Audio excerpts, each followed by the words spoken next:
umva kurira kwanje mwami Yesu, niwite kubwinshi bw'ibyaha byanje.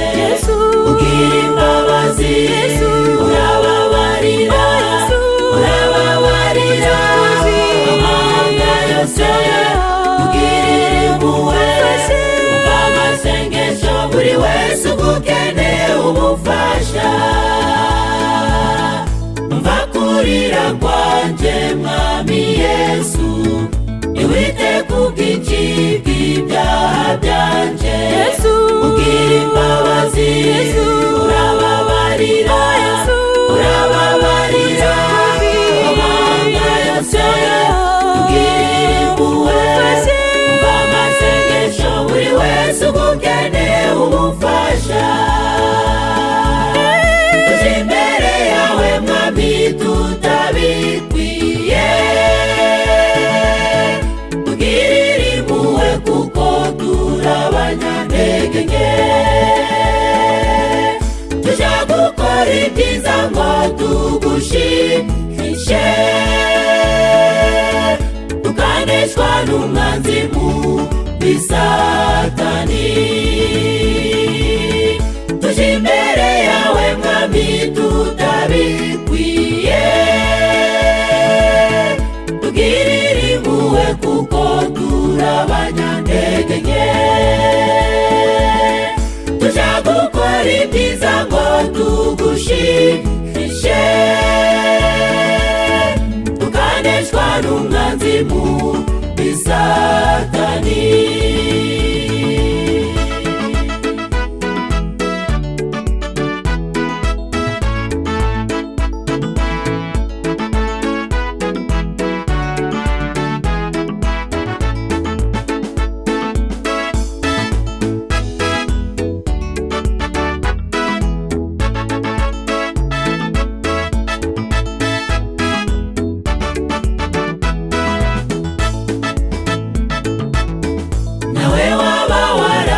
Ibyaha byinshi uhemukira abantu ukabiga icibwa, mbere intambwe yawe ugana kwa Yesu, niho tubona imbabazi.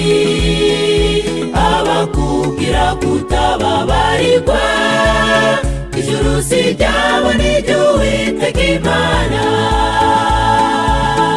Nawe waba warakoze ibyaha byinshi uhemukira abantu ukabiga icibwa, mbere intambwe yawe ugana kwa Yesu, niho tubona imbabazi. Abakubwira kutababarirwa, ijuru si ryabo ni ry'Uwiteka Imana. Tuje imbere yawe mwami tutabikwiye, tugirire impuhwe kuko turabanyantege nke. Tuje gukora ibyiza ngo tugushimishe, tukaneshwa n'umwanzi mubi Satani. Tuje imbere yawe mwami tutabikwiye, tugirire impuhwe kuko turabanyantege nke. Tuje gukora ibyiza ngo tugushimishe, tukaneshwa n'umwanzi mubi Satani. Tuje imbere yawe mwami tutabikwiye, tugirire impuhwe kuko turabanyantege nke.